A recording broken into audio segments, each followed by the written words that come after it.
what's going on with y'all good people? I want to welcome you to the Melanted Travelers Podcast, the podcast that shatters stereotypes that takes you on a captivating journey through the eyes of people of color as they explore the world. Join us as we challenge the misconception that travel is only for a certain demographic. Embark on a vibrant adventure with each episode as we share stories that showcase the rich experiences and perspectives of melanated travelers. From the banks of Cartagena to the mountains of Bali, the Melanated Traveler paints the picture of a vivid image of the global journey, one story at a time. Hosted by yours truly, Aston R. Williams, a podcast for the people. Welcome. So what's going on, y'all? I want to welcome y'all to the first episode, numero uno, of the Melanted Travelers Podcast. Now, I got to be honest before I get started, y'all. Me and Jamilah, we already talked earlier this week. We had an amazing interview and amazing conversation. But as a rookie mistake, I forgot to hit record. So, they say 3 works a charm. I don't believe in that. Second is best. So, we're going to roll with it today. But I have to introduce y'all to my guest. First and foremost, I'm super excited to have her on the podcast. That's the first episode to set the tone for the entire podcast. You know, I have Jamilah here. Jamilah, you know, she's out of what they call Baltimore. She's a licensed esthetician and who loves to travel. And she's been to 8 countries, correct? 8 countries so far? Yeah, she's been to 8 countries, y'all. So, Jamilah, first and foremost, again, I just want to thank you for coming on. And anything else you want to tell the people about yourself? Well, I'm from Savannah, Georgia. Been living in Baltimore for the past 10 years. I moved to Atlanta, so if y'all need services in Atlanta, let me know. I'm an esthetician. I specialize in corrective skincare, and I love to travel. Awesome. So I guess we could kick it off like this. Everybody has a reason for doing something. And can you go deeper into, for one, your profession, like why you decided to go into that field and why you travel? Okay, so I got into aesthetics, which is basically the beauty industry in regards to skincare, because I had gotten into makeup. I got into makeup because I was in the Miss Maryland USA pageant and I didn't want to have to pay for their services. So I needed to figure out how to do makeup for myself. And that's how I got into makeup. And then I was trying to expand my business and I found out what estheticians were and I got interested in that. And then once I got into aesthetics, I learned that people of color really had a lot of issues and not a lot of resources to help them with those issues, such as dark marks, acne. A lot of products were not made for us. So my niche became corrective skincare and mostly for people of color. That's my specialty. As far as travel, I got into travel because my lifestyle changed when I became an esthetician and I decided to become an entrepreneur 100%. I was able to have more control over my schedule. So when COVID came, I was able to find some cheap flights. That's kind of when things started for me as far as traveling. And then I just had a lot of opportunities to travel after that. And I really enjoy seeing the different cultures, seeing the way different people live around the world, the different currencies, the different types of food, just having a different perspective. So that's how I got into travel and that's how I got into aesthetics. We one thing, and I think the listeners want to know as well. We're not gonna pass up the fact that you auditioned and you was a part of becoming Miss Maryland. How was that whole process? And because I know when it comes to like pageants and different contests like that, you don't see many of us on the stage. So give us a little bit about that experience. Well, I think actually within the past few years, they've had a Black woman for Miss Miss USA, Miss World, and yeah. So that's I'm grateful to see that. But yeah, previously it really wasn't at all. And that experience was very interesting. I did that in 2014. And the pageant world is expensive. First and foremost, okay, I didn't realize it was that expensive. I had to raise $995. That's why I ended up learning how to do makeup because they want you to use their makeup artist. That was more money, so it's very, very expensive. But then when it came down to them choosing who they were going to pick for Miss Maryland USA, it did seem very, how can I put this? It seemed very biased because the person they picked. So how can I say this without sounding like No, crazy? you good. You good. This open. Here. Go for it. I'm trying to be, politically correct here. But there's no way to really do that. So they had two contestants that were left over in which they had to pick. One was a Asian young lady, and the other one was a Caucasian young lady. And when we see pageants, we often see, the blonde hair, blue eye women, have taken over this industry. Okay. That's what we typically see. And I feel as though when it came down to the last two people and they were asking the questions they were asking, I honestly, in my heart, felt that the Asian young lady should have won. But the blonde hair woman with blue eyes won. And her answer was, it didn't even honestly really make sense to me. So I just kind of felt like it was just another one of those situations where, the beauty standard is what it is in the media, and it was just another person, being picked that looks, like that so-called standard. So that was an interesting experience, and I'm not really interested in pageants after that, but I love that I had that experience, honestly.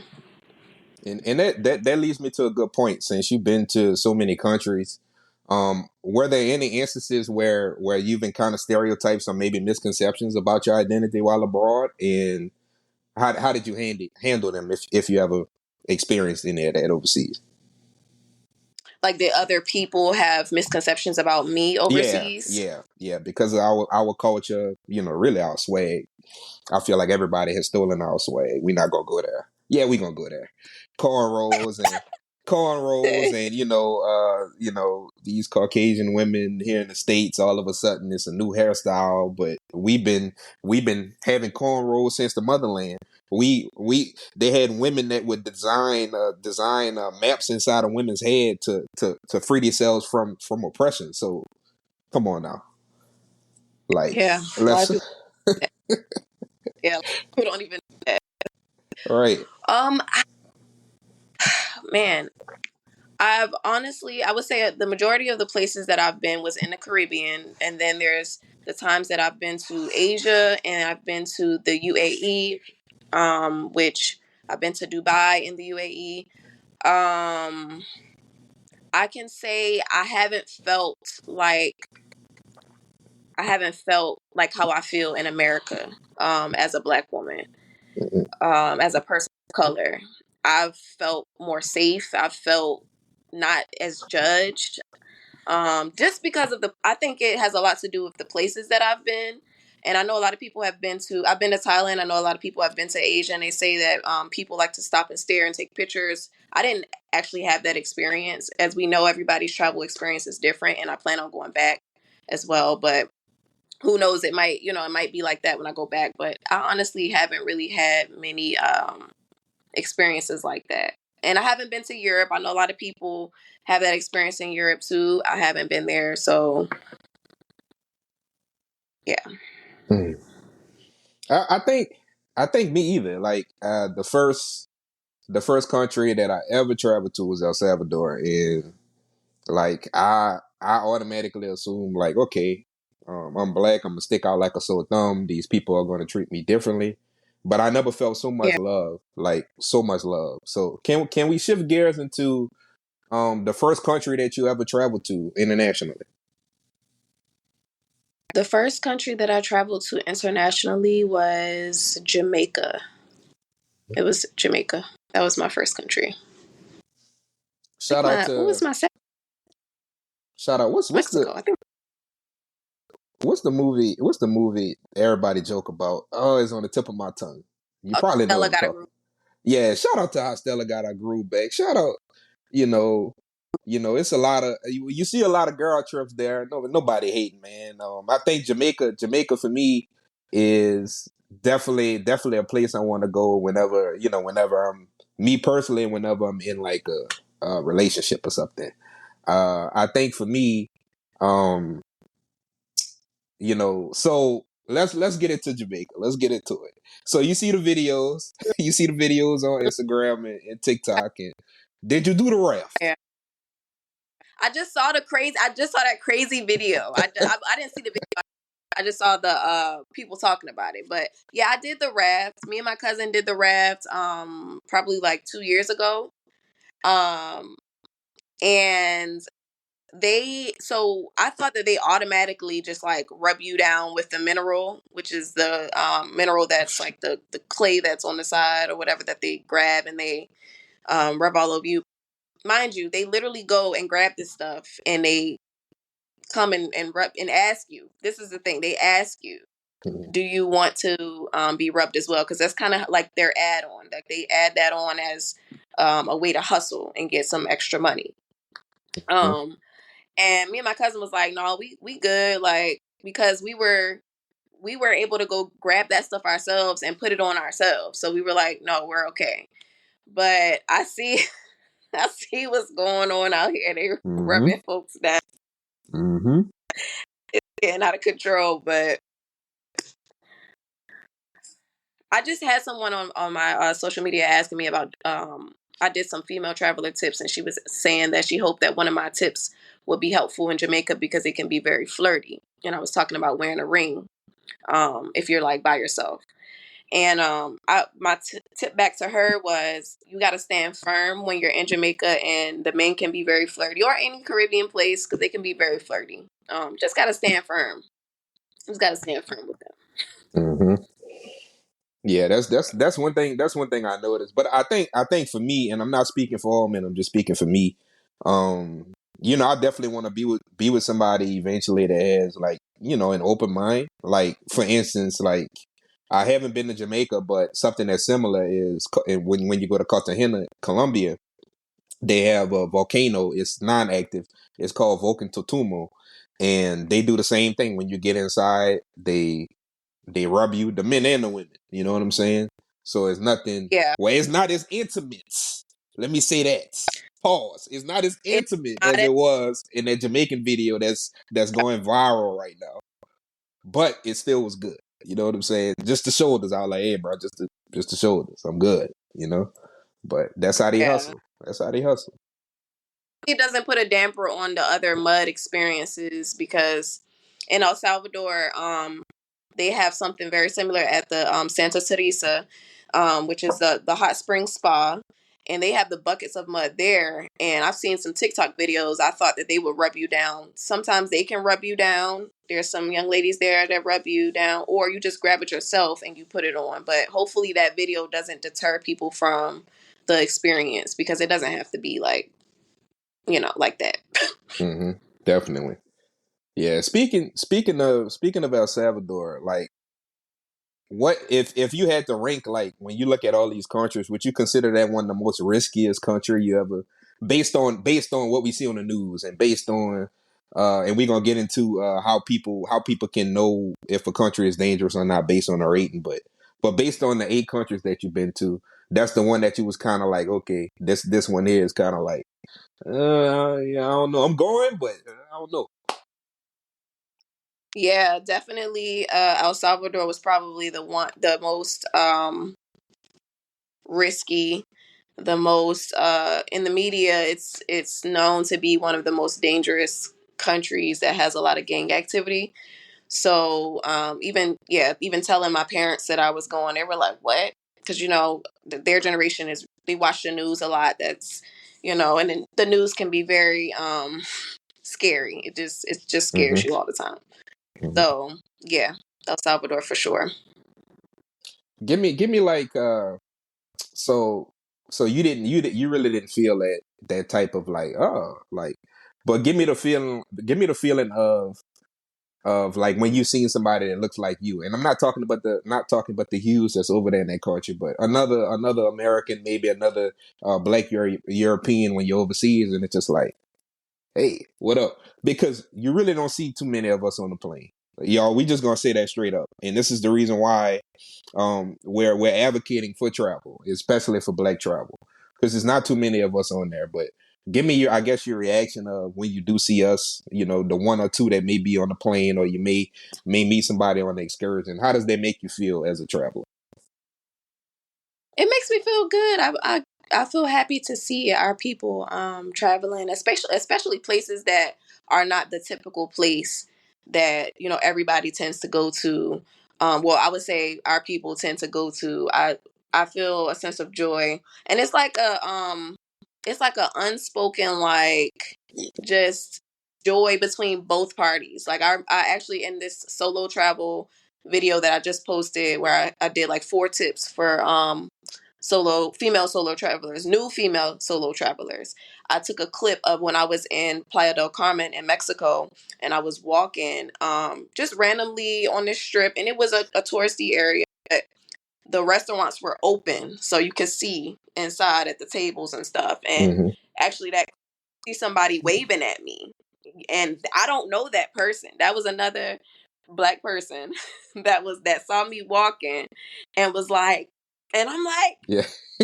Yeah, it's like that feeling. Yeah, that's how I was in yeah, Cusco. That's how I was in Cusco. I already know this, the way you move. I already know your feet is gonna touch Peruvian soil. I already know you're gonna get to Peru I eventually. that's Yeah. like top on my list. Yeah, so I just recently came from Peru uh in July. So 2 months, no, last month. So one thing, I was in Cusco, and I was walking up the hill heading back to my Airbnb, and it was this Uber that just had stopped at a I guess another Airbnb unit, and it was three black people that got out. And I'm just like, 3? I'm just like, my What's nigga. up, y'all? It was like, yeah, yeah, yeah. It was like, oh my God, like, where you from? I'm like, man, I'm from, really, I'm from Gramercy, but overseas, I'll say New Orleans, because that's just, it's a prominent city or whatever. I'll say, yeah, I'm from New Yeah. Orleans. Like, oh, all right, I'm from New York. All right, I'm from Philly. I was like, all right, cool, man. It's nice to meet y'all. We exchange numbers. It's just always good to see. And another encounter that I want to bring up is when I was in El Salvador. Shout out to Kayla, and shout out to y'all, man. She just recently got engaged to a boyfriend that I met in El Salvador. They got engaged a few weeks ago, so I wanted to take this time out just to give them a shout out. Shout out to Black Love. We can get a little hand clap for Black Love. But it's just amazing to see. It's just amazing to see. It's just a feeling like no other. Now, as opposed to, like, which led to what you were saying, like Mexico, Jamaica, like places that are more traveled by us in America. Like, you don't necessarily get the same feeling, right? Do you agree? Yeah, well, that situation that where the lady was waving at me, I was like, "Oh, hey, that was actually in Mexico." But Wow. that was Okay. in yeah, that was in Mexico, but that was in a part of Mexico that, as I'm talking to a lot of people of color, like, they don't even know where that is, Playa del Carmen. So, and then when I was there, I didn't really see a lot of Black people there, to be honest. So it's still, I think that's probably why I had that feeling. But if I was in Cancun or maybe Jamaica, it definitely wouldn't have been the same vibe, for Mhm. sure. So let's get this out the way. Let's get this out the way. What's like, everybody has like uh their way of travel hacking, and they're some people savages. They have no loyalty to certain airlines or anything. Like, kind of get us into the mind of Jamilah. Like, how do you go about finding the deals? How do you like to travel? Do you prefer hostels, mid-level, luxury type brands whenever you're going overseas, or domestically? How do you navigate finding the deals, and finding the best accommodations that fit your personality? Mm. So I guess because of how I started traveling, which was very spontaneous, and it was during COVID, and it was just me just booking something and then booking the room after. It's just my travels began very, very disorganized. Mm-hmm. So it's continued that way, and I actually like it. Mm-hmm. So I consider myself to be more of a traveler versus a vacationer. But I'm not I'm not the traveler that has to be like, we doing this at this time, we doing this at that time.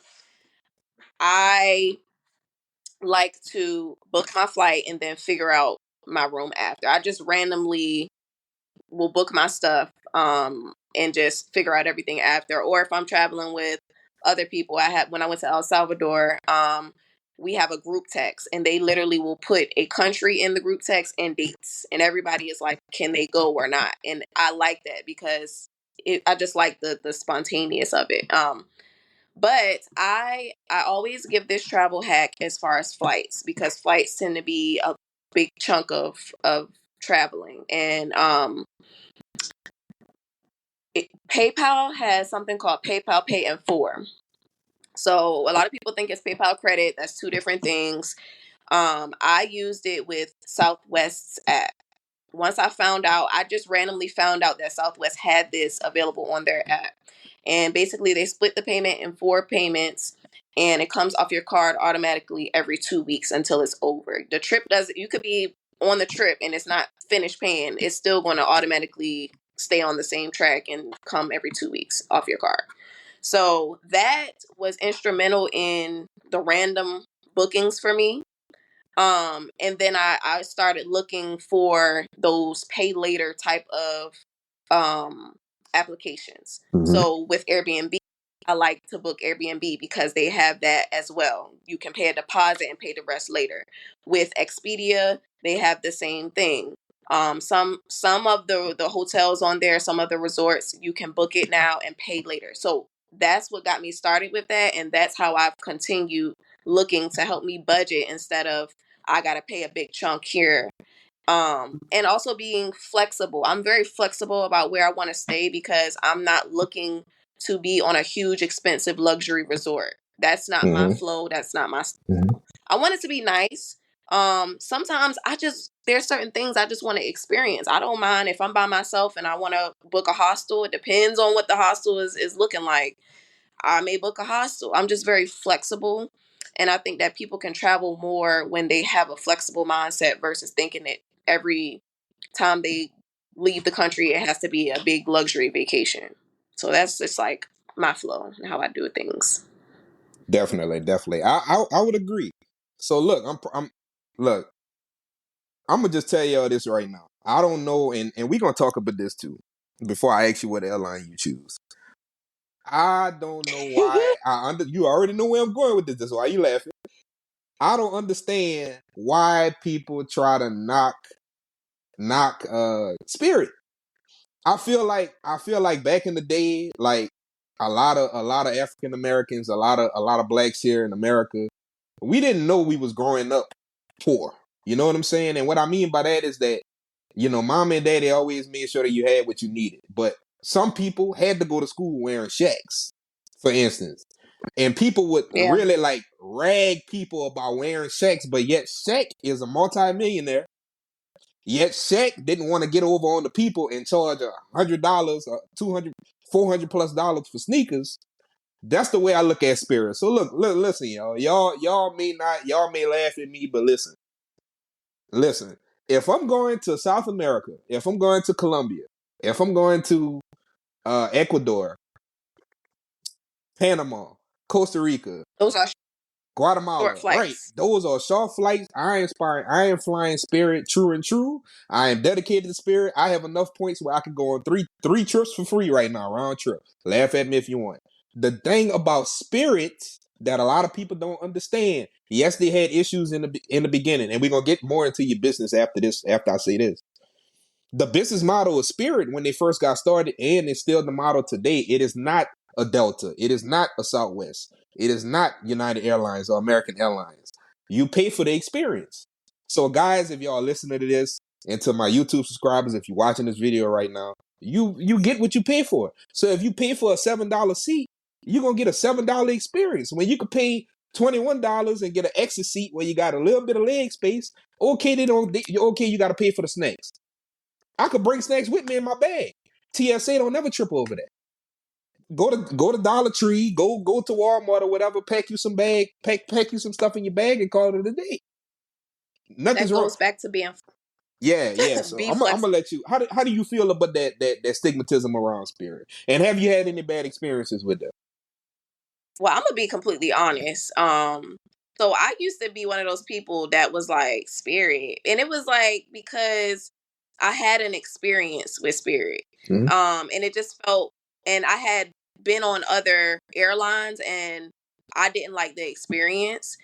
So, long story short, you know, we had to wait at the gate for like a few hours because one of the flight attendants wasn't there. Once we finally got on the plane, the flight attendant gets on the mic and is like, "Oh, y'all, my bad, I overslept." I'm like, "Bro, you could have just not said anything." Like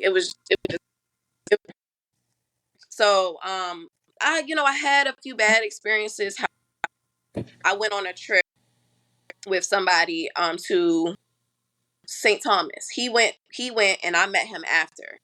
And he was like, "You better fly with Spirit. I be flying with Spirit all the time, and it's this and that." And I was like, "Sir, we not doing Spirit because I don't need no problems with them. I keep hearing about them and this and that." And I was like, "You know what? No, I'm about to book it." So when I booked that flight to St. Thomas with Spirit, I had a completely different experience. The seats were better. They were more comfortable. This was years after I had that experience. This was probably Come like on. 5 years after. The seats were better. I got good service. I mean, I had to pay like for my bag, but I had to be flexible and I had to learn I don't need a check bag. I'm going to St. Thomas for like 4 or 5 days. So then I had to really research. I was looking at influencers, like how can I get a just have a carry-on bag? Like how can I Mm-hmm. do this? Researching that, and it was cheaper to fly that way with having a more flexible mindset. So if you Mm-hmm. and now I'm like, I want to travel more. If Spirit is available, they're doing better now. So I can roll with them, but it has to be like a short flight. I wouldn't do like anything over maybe 4 hours with Spirit. Frontier, which is another budget airline. Frontier just left United Airlines, so what'd they tell you? That Frontier and Spirit is but the partner together. I don't know if you knew that. They but the partner together. So Okay. yeah. It's about to be a whole They back, different experience. yeah. Yeah, and I felt Yeah. it. If I it's felt the same way. Like Spirit was like the soul plane of I, it was they call it it the was ghetto. You heard me? They call it the ghetto. It is what it is. But look, I'm in the trap. Then I'm in the trap. I'm in the Cause let me trap, tell you but I'm gonna something. get there. Let me tell you something, Jamila. Right now, I plan to. I'm gonna make a pit stop in Honduras. Sometime next week. I've been looking at some flights, but like I said, I got a lot of friends in Colombia, and I want to explore more of Colombia. Right now, Spirit has. I could get to Cali, Colombia, which is on another part of the coastal region. It's close to Panama, the country of Panama, for $87. Why would I not book that And ticket? you got to pay $30 for your bag. So I would pack light, There you and you got go. to pay $30 coming back. There you go. Call it a day. And Or going into what you said, the bag, your carry on bag is that's free. That's free. that's free. That's right. Because I think I had a check in. Yeah, I think I had a check bag or something with Spirit going somewhere, and it was like $30 or $60 going and coming.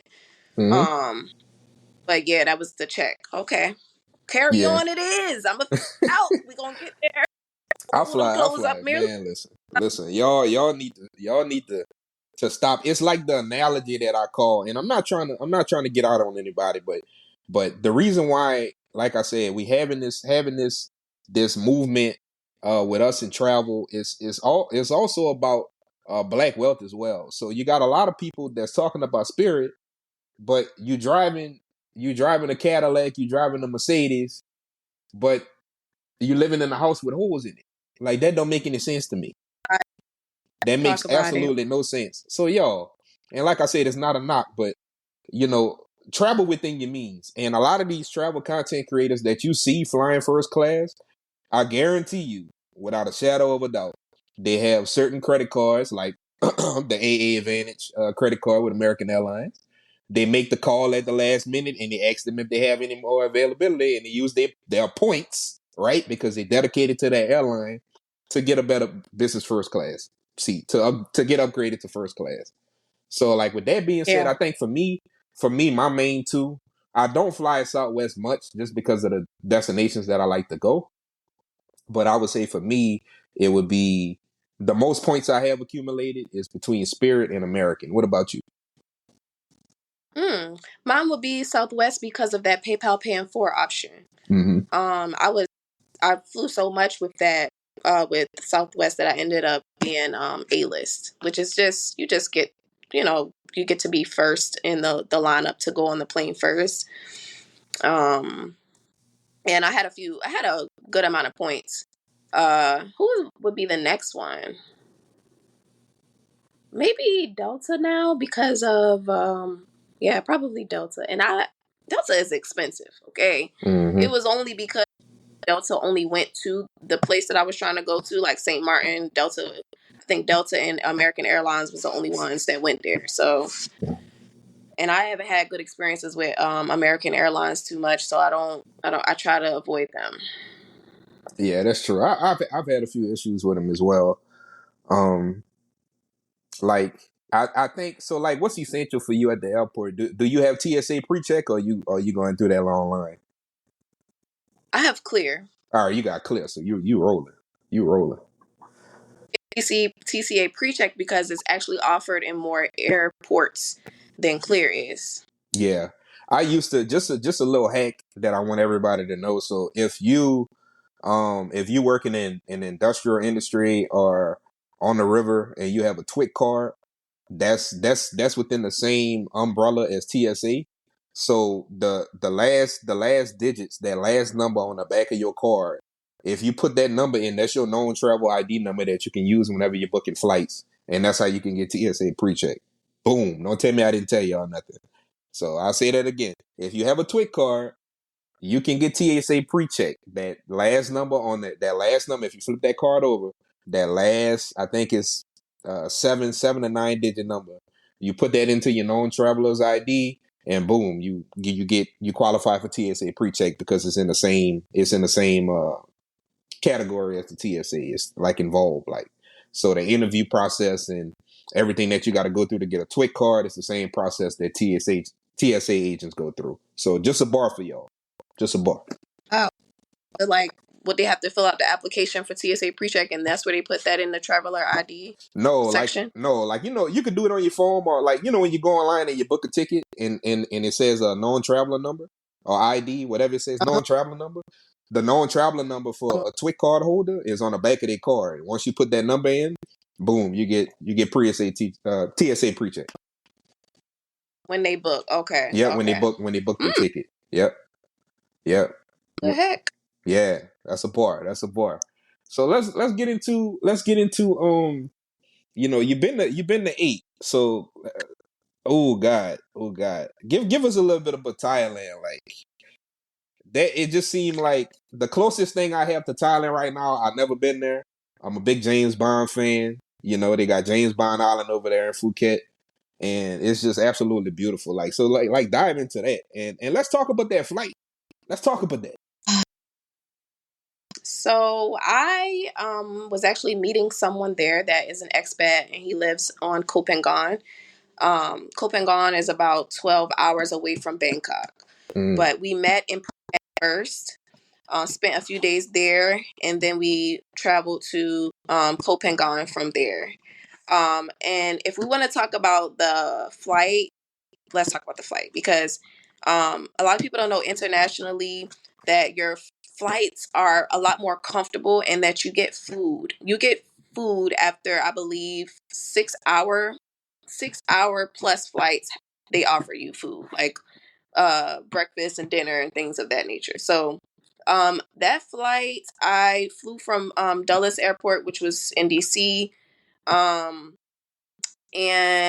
I flew from there to Abu Dhabi.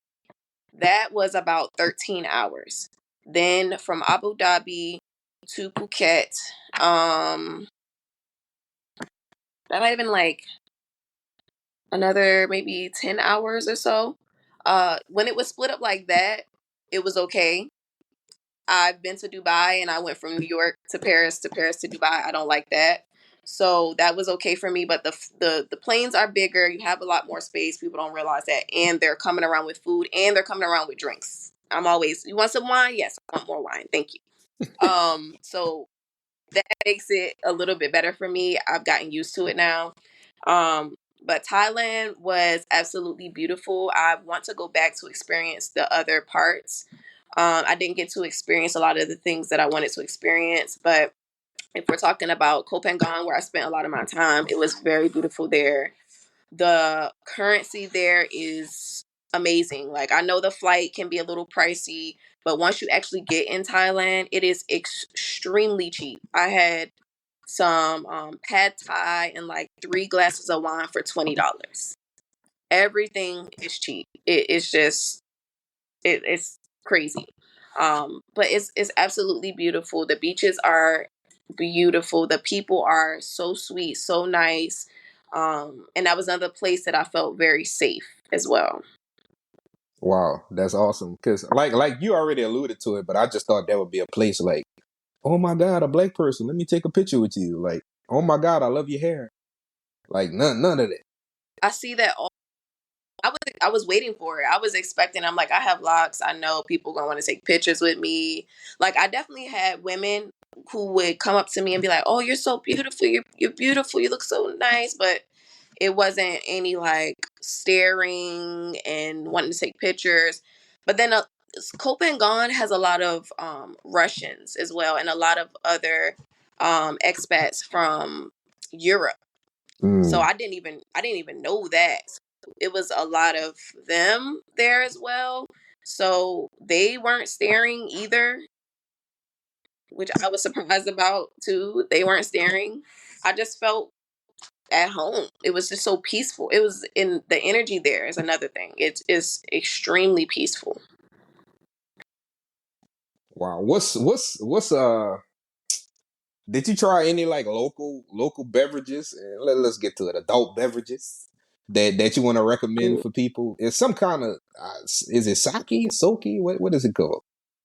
Well, I've had sake, which is a Japanese Okay, that's Japanese. wine. Okay, my bad. I've had that before. But in Thailand, you get the mix of all the different Asian cultures. So they have like Japanese stuff, and then I actually had a Korean drink. It was like a Korean wine. That was my first time ever having that. That was crazy. That was so strong. I was not expecting that.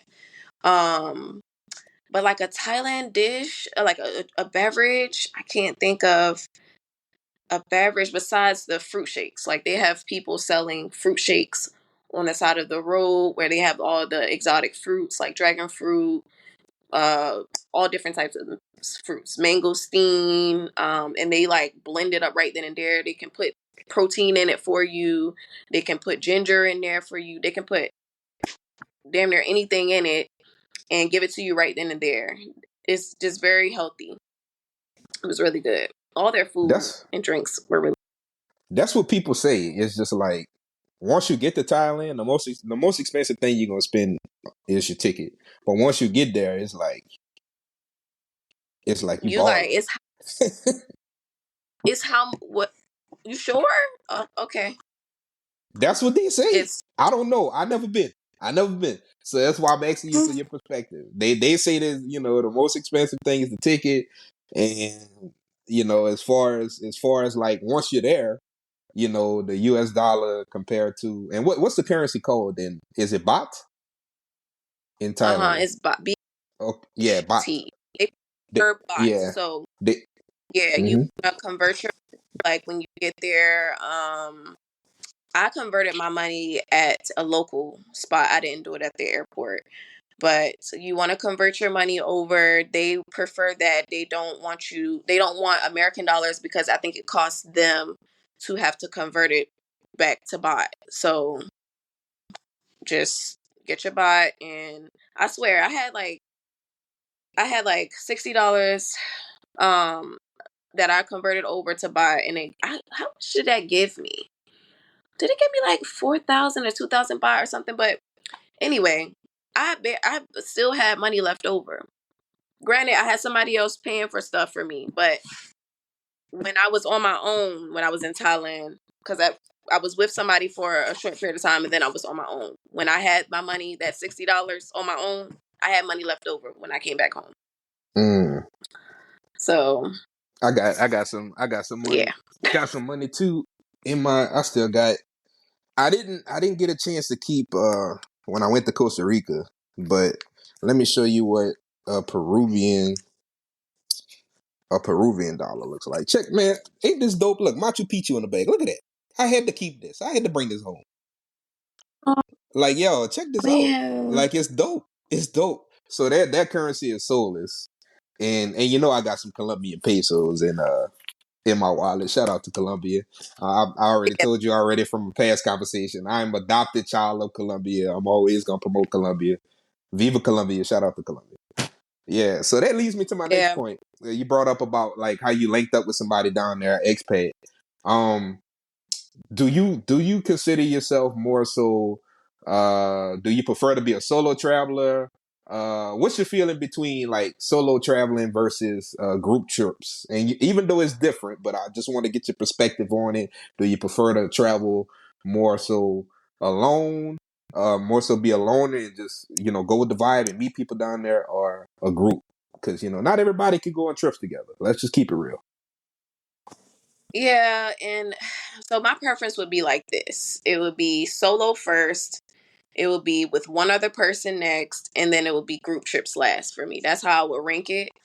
Um, and now that people see me traveling, everybody's like, "I want to come with you." And I actually took on, I would say, one person that I did that with, and I was like, this taught me that everybody is not going to be on the same page with you, with the things you want to do, how you want to rock and roll. And I'm very, very independent. I like to do what I want to do. So I have like travel partners that are like, I know we rock, we going to be on the same page. And then it's like I'd rather do stuff by myself. But when I was in El Salvador, I did a group trip, and that was amazing. So I think it's possible, but I prefer to be by myself or with one other person. Mm-hmm.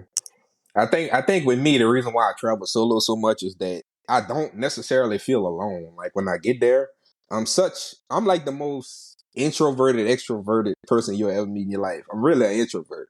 So like talking to you now is like opposite of what I do, right? But I feel like what we do in our space with travel, we have to get the stories out there. We have to interact with people.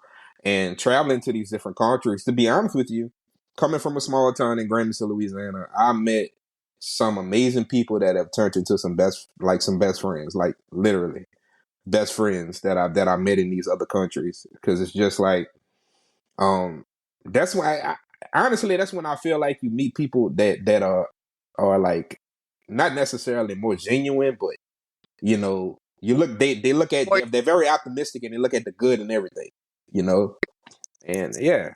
So like, they're living yeah. yeah.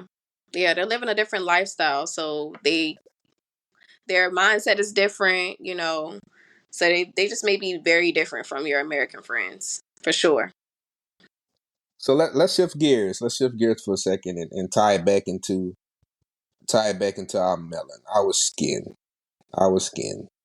So like based on like your perspective on like social justices and um involved here, um how has your perspective changed now that you have a global view on the world and travel to so many different countries? Like, what's your view on these issues that we experience?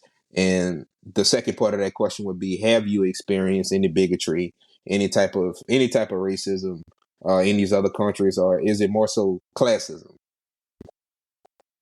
Okay, so I would say, being that I'm from the South, I'm from Savannah, Georgia.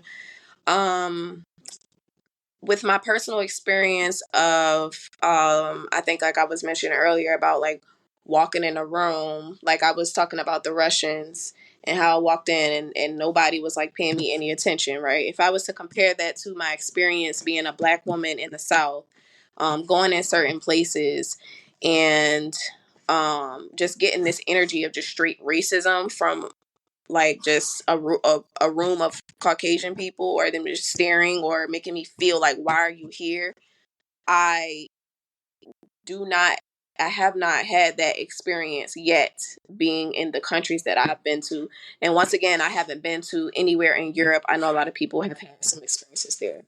Yeah. But yeah, I personally haven't had that experience, but we're not going to take away from the people who have had those experiences. But yeah, like when I was in Thailand, the Russians there were very helpful. They were amazing. I cannot say the same about being in America and being in certain spaces where where there was a feeling of like racism. Mm. Um, and what was the second part of your question? The second part Like was if have you ever experienced any bigotry, racism, or have you seen it? Like maybe you have not experienced it, but have you seen it with yeah. with the diaspora that's scattered across these other countries, that people that look like us, we don't speak the same language, but maybe observing their interactions with the more European or Europe, Eurocentric individuals that are in those countries. Have you seen like any kind of experiences where you've seen that they treated them unfairly, or maybe looked at them different or treated them different? I would say honestly, more so in like the Caribbean, I've seen Europeans be in these spaces and they were traveling and they were vacationing, and I could see how they may treat like the workers Mm. on these or how they may treat other vacations, how they may look like, what are you doing here? You can't afford to be here. Why are you here? Like, um, I've seen it in that aspect. But as far as like being in like Thailand, for example, the Thai people weren't like that at all. That was like a big culture shock because you don't know how it's gonna be. You wonder if these people have these prejudices against you. I didn't feel that in Thailand. I didn't feel that in El Salvador. Actually, in El Salvador, I felt like I was an exotic queen because the guys were like, ah, everywhere we went, we were walking, they were like beeping their horns, like "mommy," and just Mamacita, doing the mamacita. yeah. They were crazy. We were like, oh my gosh! And our driver was telling us that we just look exotic, and we are. He said that Black women are very outspoken. Our driver was El Salvadorian, but he was bilingual, so he was with us a lot of the Mm. time, and he was saying that he was. Y'all just kind of exotic to us. You speak out a lot. Our women don't necessarily speak out. They're very, reserved, and you speak your mind, and your body shapes are different. It's just what it is. But they made me, at the same time, they made us feel like home. They were very helpful. In Hmm. America, I can't say this. I can't say the same. It's made me feel more at home in these other places than in America. Yeah, I just feel so free when I travel, and especially when I travel abroad, and that leads me to just a nugget, just a little history lesson for people that may not know. Like in the early 40s, like 30s, 40s, and 50s, like whenever segregation was at its highest, we had something called the Green Book, and what the Green Book was that it was a way for blacks to navigate throughout the country, to say, hey, go to this barbershop, go to this gas station, this restaurant. And I feel like now in 2023, when I'm interviewing, an amazing person like you, and they have so many other amazing travel content creators out there in this world and business owners, like, to me, I feel like we're the new Green Book, because we go into these places, honestly, sometimes uncomfortable places, to get footage, to show people that it's Yeah. okay. Like, hey, this country is safe. Like, hey, this is how you navigate. We create guides, we create reels, and so much other content, and we just got to keep pushing, and we just got to keep going. We just got to keep going. Now, I want to share a statistic with you, and I'm gonna share two statistics with you, and I want to know, how does this make you feel? So, if you account for the United States, 75% of whites, Caucasians, they travel. They travel. I'm not even talking about abroad. They travel. They actually leave the place, or leave the state that they live in, and travel somewhere else. Blacks only account for 49%. 49%. 49% of African Americans in this country travel outside of their state. Matter of fact, I know some people in my small town that hasn't been further than Mississippi, Gulfport, Mississippi, which is sad. And then the second statistic is the one that's really going to shock you. This is the one I didn't share with you in our last discussion. 17%, only 17% of African Americans travel abroad. 17%. Out of the United States? 17%. Well, you know what? After having conversations with just people, just randomly, clients, friends, just people talking about travels, Black people, I'm not surprised. Yeah. Yeah. I'm not. It's so heartbreaking, and that, I guess, that fuels a lot of my inspiration to create content. Because I think I have a gift of something that, you know, a lot of people may not have, and I want to give a piece of that to them, and that's like, I think for myself. I try to go and see what things are before I listen to what somebody else said it was. Mm-hmm. And I friendly ways to do things. And I don't try to put on a show for anybody because I want to look good or look however.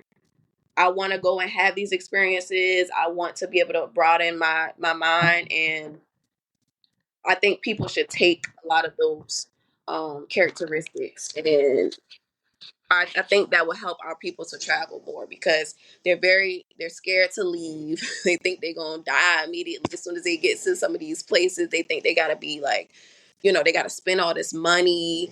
They think it has to be like, you know, a luxury situation every time they travel somewhere. So yeah, that's inspiring to me to continue to continue trying to create our people to travel more. I had somebody ask me about somebody DM me about Thailand. She was like, you know, Black people don't want to go to Asia because they worried about the food. I was like, oh really? And that's when I took a collage of different foods that I ate when I was in Thailand, and I was like, this is what I ate, because that just showed me that was another thing that maybe is a concern of our people. Like, they don't know what they're gonna eat. They think they're not gonna like something. Guys, So I promise you, my people, listen to me. I have never in my life tasted fresher food overseas as I did in America. From the fruit to the vegetables to the restaurants, everything is so fresh. Everything is fresh. Everything. You could go to McDonald's. I was telling you this in the past episode. You could go to McDonald's, y'all, and have a fresher experience at a McDonald's overseas. Like, for example, in Colombia, when you order a breakfast, they are actually making the pancakes from scratch. The eggs, they cracking the eggs open on the skillet and frying it in front of you. The meat is fresh. Everything is fresh, y'all. So we need to get that out of our heads. Like, we need to get that and out of it our heads. probably came from a farm. So, like we were saying, like 17% of Black Americans, like that is a very small amount. And like the people, I just that leads me to my next question. Like, let's get into because you're an entrepreneur yourself. Let's get into your businesses. So you actually have two. So you have basically in your profession the Glam Empire Studio, and also the Herbal Studio, your own skincare line. We not but to skip that. You got your own skincare line. Like, yo, she got her own skincare line, yo. That's so dope. So like, dive deeper into those businesses and why you want it. Why you feel like why do you feel like everybody, regardless if they work a 9 to 5 or not, needs to get in a business? Not necessarily entrepreneurship, but just have a hustle, period. Well, because we live in America, a lot of us live in America, and we live in a very capitalistic country. A lot of, you know, Black people were behind in building their generational wealth, so that can get us closer to building our generational wealth, and you'll be closer to also having some freedom, financial freedom, and some freedom to travel and do other things that you would like to do, instead of feeling like you're so such a slave to the hustle and bustle. Mhm. Yeah.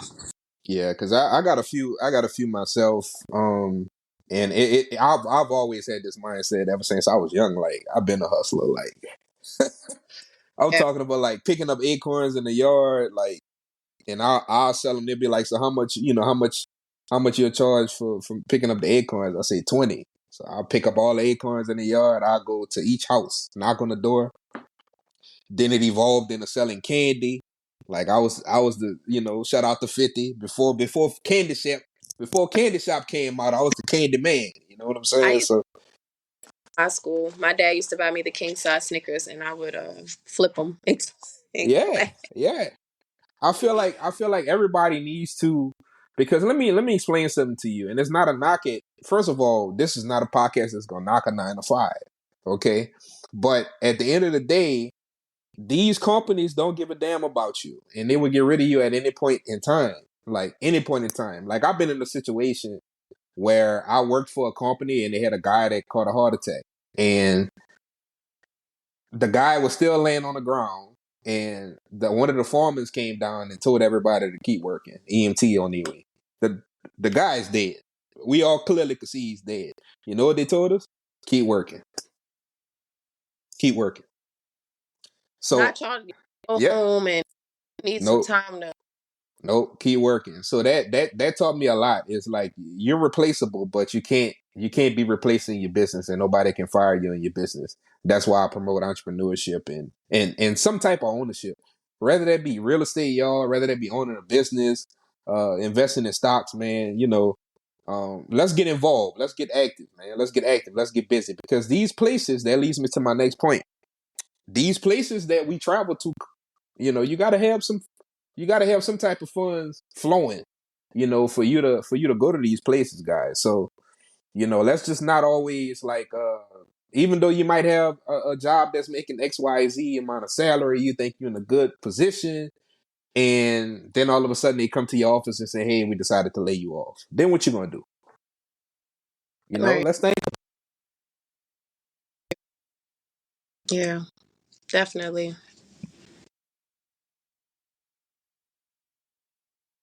Let's get into your skincare line, or we can get into your other business. So you can, we're gonna pub it. I'm gonna make sure that I have the links in the show notes, but I just want to give this time now to just talk about your businesses and why you decided to get started and create your own skincare line. Like that's dope. Well, so a little bit of background about, started how I started with makeup, and that picked up really well for me. So I was looking for a way to expand my business. And at the time I didn't even know what an esthetician was. And when I was looking up how to expand like a makeup business, aesthetics came up. And I ended up going to this school and signing up the same day. I really was just going to just toward the school. So I ended up signing up. I graduated in 2018. I got licensed immediately after that. Just to give people a little bit of background about estheticians, we are licensed by each state that we are in. And you will go to an esthetician if you want some type of skincare routine, if you want somebody to work with you closely in figuring out how you can improve your skin conditions. If you go to a dermatologist, you're going to them for them to prescribe you medications. They have a medical perspective. That's just giving people a little bit of background about us, because a lot of people don't understand what estheticians are. They think that we just kind of just, I don't know, rub on people's faces for fun. We are actually licensed by the states that we are in. Mm. So when I started that, a lot of Black women and men were coming to me for the same concerns, which were hyperpigmentation, which is dark marks, and on the bikini line, a lot of women had the same issues, ingrowns for men on their beards, women on the bikini line. And people kept coming to me for those concerns. So that ended up being my specialty. And during that time, I was working with a skincare line that was natural based, but it had like a little bit of a clinical perspective. Um, and it worked. It worked, and it was like so fulfilling for me to provide products and services to Black people who have never had good products, didn't understand how to take care of their skin. Just, I was like the first stepping stone for them to be able to get these things rectified. So that inspired me as well. That skincare line that I was using inspired me to use that same model to create my own skincare line, which was more financially feasible for me. So I've had my own skincare line for about 2 years now. I also started hand making soap during COVID because I had just taken a class to learn how to hand make soap. And then I had to close my shop. And then there I was making soap. People were supporting me. And then from there, I started adding on products and expanding the skincare line. So that's my story. Man, that's dope. That's dope. So y'all, and this, like I said, this is a travel podcast, but it's also about entrepreneurship and businesses, man. Y'all make sure y'all that y'all go support her. And I'm gonna give her a chance to just give out all her information, at the end of the interview, and all her information is gonna be linked on the show notes. Y'all make sure that y'all follow her, y'all support her. It's very important for us to keep that black dollar moving in our community. We are one of the only ethnicities that as soon as we get it, it goes to somebody that doesn't look like us, y'all. We got to keep it circulating. And that's how we're going to be able to grow our businesses. And y'all, that's how we're going to be able to go to some of these amazing destinations that we're talking about, y'all. So I had to say that. Very And true. I think the last question that I want to ask you is to the i.e. first time traveler, or it may be one of our people that has always been on the fence about traveling internationally. What can you tell them to be able to get them over that hump? Just some words of encouragement to get them over that hump. Well, I would tell them to keep an open mind. I will also tell them to go on TikTok. I know that sounds crazy. I know a lot of people are not into TikTok. I was one of those people who were not in. Okay. So like this is my last question to you, and this is the question that's really going to set the tone to end this amazing interview with you. What would be your advice to a black traveler that, they may do some domestic travel and they're on the fence about traveling internationally? Like, what would be your advice to get them over that hump? Okay, so my advice would be to keep an open mind. Don't listen to other people's experiences because these are your own. They're going to be your own experiences, and to also get on TikTok because TikTok helped me to see real life situations of people of color traveling around the world and just showing just different experiences that they were having. I think that that could be inspirational to other people as well. You don't even have to create an account. You can go click on the hashtag. You can type in woman traveler, black man traveler. Just play around with the hashtags and you will see a lot of people posting their experiences, and that'll get you more comfortable with traveling. But number one, do not listen to everybody that say that these places aren't safe, you shouldn't go here, or that you have to spend a whole bag, because you don't have to spend a lot of money. You just have to be flexible in your mindset of where you're going to stay, what you're going to do, and things of that nature. All right, perfect. 8 countries. Yeah. In the 8, give me your top 4. Okay, my top 4 is going to be Thailand, St. Martin, Costa Rica, and I have to pick another one. Oh, Jamaica, because my grandma is from Jamaica and I never got to meet my grandma. And every time I go to Jamaica, I feel like I'm at home. So there's my top 4. That's what's up. Well, y'all heard it here first, y'all. And like I said, this is the first episode of the Melanted Travelers Podcast. I really appreciate Jamilah for coming on. As y'all see why she's the first person. She's absolutely amazing. Y'all make sure that y'all go follow her. All of her information, all of her business information, her social media handles are going to be down in the show notes. To all my YouTube subscribers that's watching the video right now, her information is going to be in the video information. I really do appreciate you. As always, I'm looking forward to collaborating with you in the future on a few projects as well. And we link up somewhere across that water. I'm really looking forward to it. And, this is how we end it, y'all. This is the motto. I'll see you at the top because the bottom is just too crowded. Yay! Hey, I hope that you enjoyed the episode because it definitely was dope to record it with that amazing guest. Tell a friend if you're really vibing with us. If you're feeling the episode and you really enjoyed it, make sure that you write a review on all the podcast platforms. Make sure that you follow the Melanted Traveler on Instagram. You can also check out the video podcast on my page at Aston R. Williams. And if you want to follow your boy, Aston R. Williams at all social handles. Again, this is the Melanted Travelers Podcast, and I'll see y'all at the top because the bottom is just too crowded. Peace.